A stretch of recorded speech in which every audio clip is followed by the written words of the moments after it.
Firme. Didier, toujours dans l'optique de fake it until you make it, comme tu l'avais dit, là j'essaie un petit peu de voir qu'est-ce que toi tu vois, enfin, comment tu vis la situation. Attends, juste on traduit fake it until you make it. Oui, je le traduis. Oui, j'ai expliqué même de quoi on parle réellement. Pour ceux qui n'ont pas vu The vidéo. Donc, enfin, ok, donc là je cherche un moyen finalement d'observer la réalité en ce moment, en cet instant. Et donc, à la lumière de tout ce que tu viens de dire, est-ce que je dois voir, enfin, en ce moment, du coup, je dois essayer de rester dans l'instant présent, c'est-à-dire tout ce qui se passe, toutes les sensations et tout, et enfin, de vivre, enfin, bref, de me laisser vivre. Sauf qu'il y a toujours un moment où il y a une pensée relative au moi qui arrive. Bien sûr. La question que je me pose maintenant, Didier, c'est comment dois-je réagir face à cela? Parce que c'est toujours pareil, c'est-à-dire, quand j'ai l'impression d'avoir déposé mon sac, c'est que j'ai oublié ce mois-là. Mais il y a toujours un moment où il y a une pensée relative à ce mois-là qui passe. Bien sûr. Et c'est toujours là que je pense que je reprends mon sac. Bien sûr. Mais la question c'est donc, comment je dois réagir face à cette pensée-là qui arrive? Bien sûr.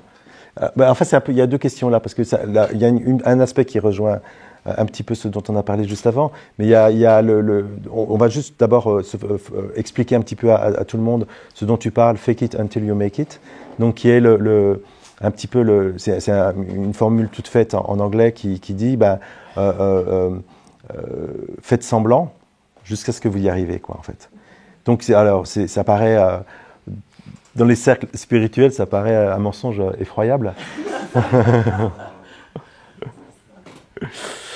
Et pourtant, c'est ce qui m'a éclairé réellement de toute cette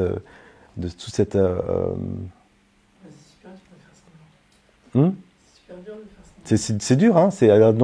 Alors, ça veut dire quoi faire semblant? Ça veut dire comprendre d'abord conceptuellement, intellectuellement de quoi on parle, de localiser la bête, voir où Maya va interagir, comment les pensées vont arriver, etc. D'essayer d'être un petit peu dans une forme d'explorateur, de chasseur d'un type particulier de pensée, par exemple, ou d'impression qui ferait qu'il y aurait cette séparation qui se met en place. Donc le fake it, donc faites semblant, c'est considérer que, et c'est là où c'est important d'être à la fois honnête, alors, honnête en faisant semblant, c'est-à-dire, ça veut dire quoi? Ça veut dire, c'est la définition de jouer, c'est le jeu, c'est l'aspect ludique.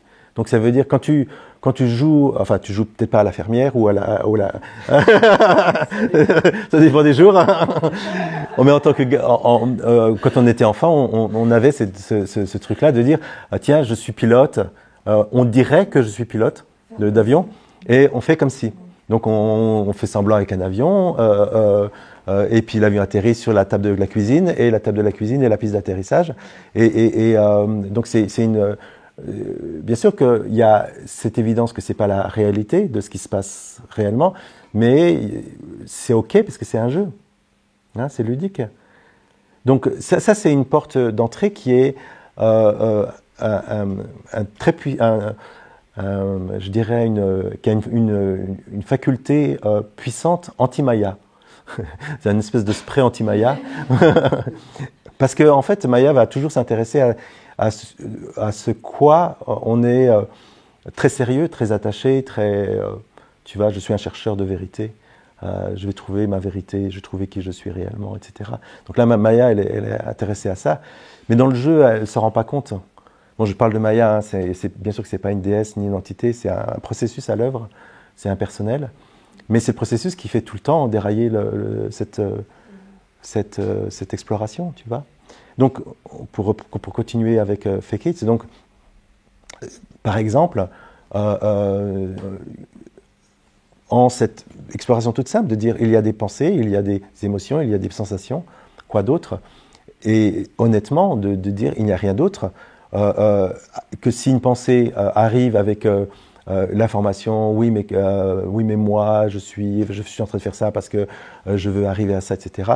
Elle est regardée en disant non, tu ne fais pas partie du jeu. Le jeu c'est il n'y a que ça.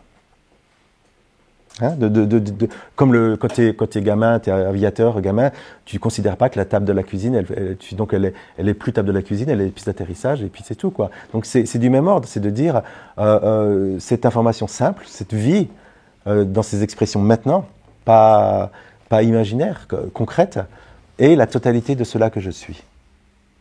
Okay, et de dire, et je reste avec ça, et je joue, en tout cas il y a jeu,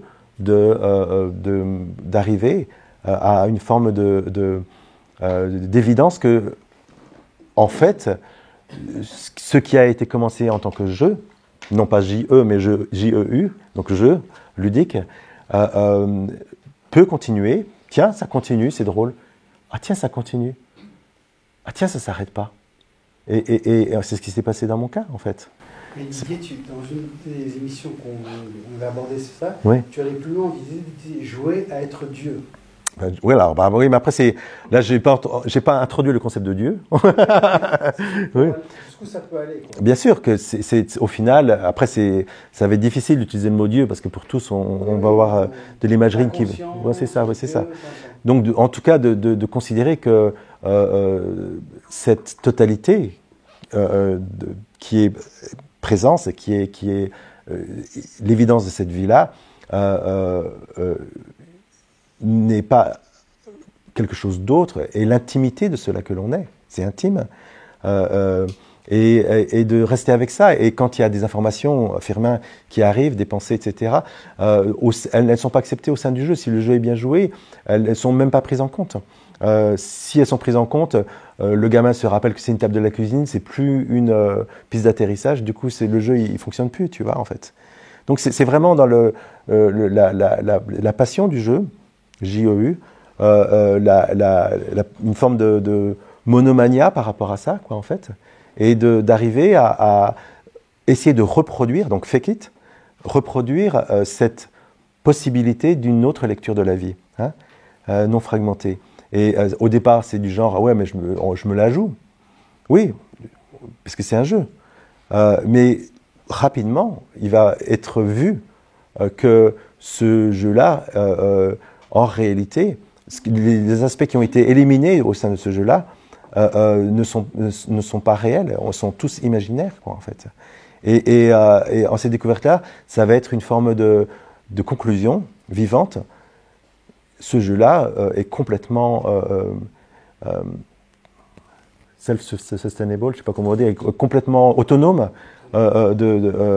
et n'incapacite rien dans la vie, ne rend pas crétin, bête, méchant, etc. Ce qui a disparu n'a jamais réellement existé.